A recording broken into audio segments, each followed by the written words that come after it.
Hello, hello, hello. Hello Philippines, hello world. Panibagong buhay, panibagong pag-asa. Ito po si Kalabs TV Vlog. Nasa inyo bumbati. Chawut! Another day, another vlog na naman tayo. Ngayong araw na ito, tayo ay nasa Batambongkay Beach or resorts po tayo. Kasama ko ang aking dalawang kapatid na lalaki, si Brother Oliver at Brother Ramil, kasamang pinakamamahal naming ina, mama, nanay, mudra. Yan ang mga tawag ko sa nanay namin. At mga pamangkin ko. Sobrang saya ko dahil nakarating sila ng payapa. At pinasyalan nila ako. Tuwang-tuwa talaga ako. Galing pa sa ibang bansa ang kapatid ko sa Australia. At sinadya lang talaga nila ako dito sa Batangas. At naisipan nilang ipasyal ako sa dagat. Kasi stroke po ako. Natatandaan niyo pa ba ang huling vlog ko?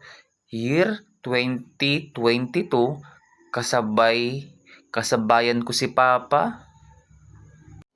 Parehas po kaming na-hospital that time. Hindi alam ni Mama kung saan siya pupunta.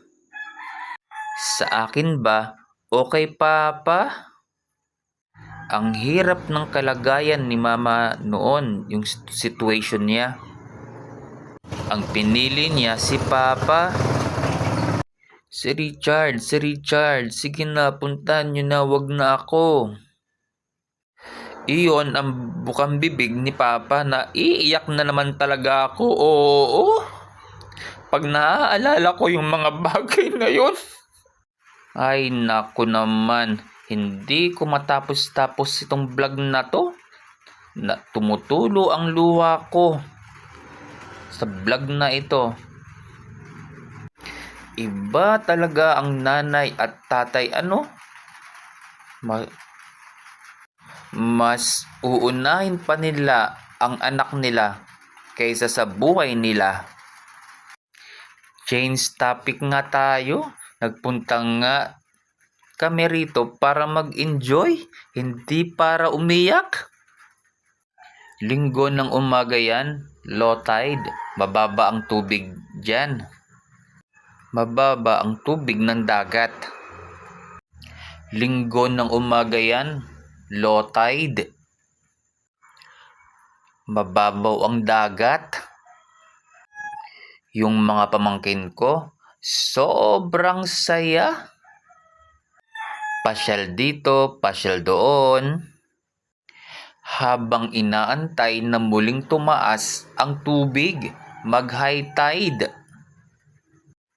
Maraming tao ang naghihintay na muling tumaas ang tubig.